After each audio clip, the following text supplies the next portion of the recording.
In this tutorial, we're going to look at how to create groups. We can create groups within a course to, for example, divide the course into 2 or more groups. For example, for coursework or working on a joint project. A group also allows students to contact each other through messaging by email, as long as their email has been included in their account registration. So we're going to start by going to our course. Okay, so we log in. We go to our course. In this case, we're using test course.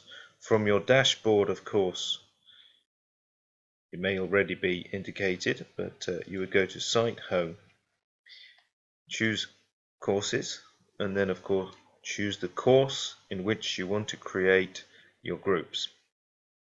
So I'm going to choose Test Course here, and then I'm going to my administration block, to the Course Administration selection.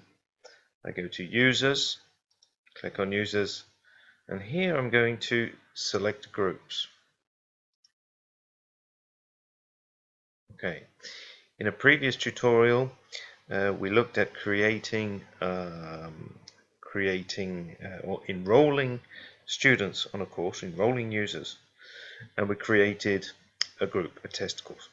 Okay. Now here we have to create the group.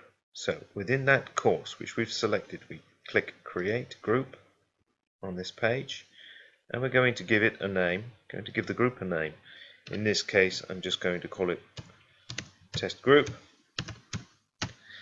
and I'm going to give it an ID number, for example 1, 2, 3, 4, 5. There we are. Though this is not essential for creating the group. We can also give the group a description and so on. The enrollment key is not essential either, so we're just going to save our changes, and now we can see that the test group has been created. Now we're going to add users to that group. So we go to the right hand side of the screen and click on Add Users. And here we can see all of the users we added to our course earlier. And in fact, I've added myself, system administrator, and myself in person down here.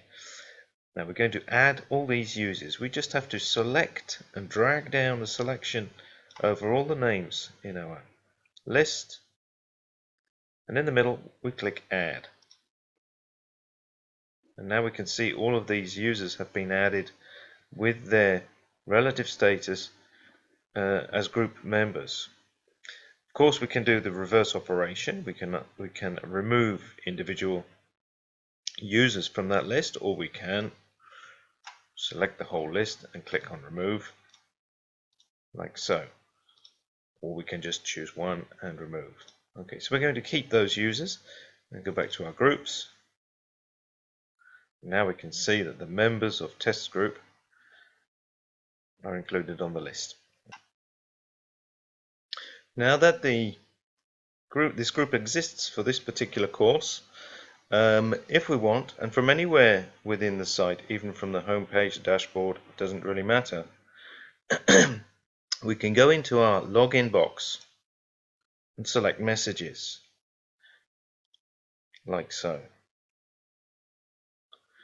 If we want to send a message to anyone else in that group, and if they want to send messages to each other, they have exactly the same ability.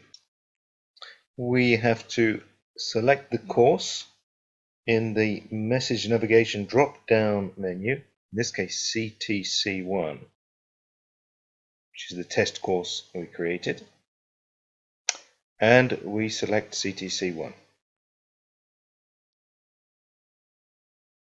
It gives us the list of members of the group I've just created. For example, I would like to send a message to Mr. Head, Richard Head, and here I have an instant messaging box with which I can send a message directly to his email, which was recorded at the time of the account creation for Richard Head. I can also look at all messages which have been exchanged between myself and Richard Head by clicking on all messages. In this case there aren't any, or just the recent messages by clicking on recent messages. I can also block this contact so he can't send me any messages. Okay, and that ends this tutorial on creating groups.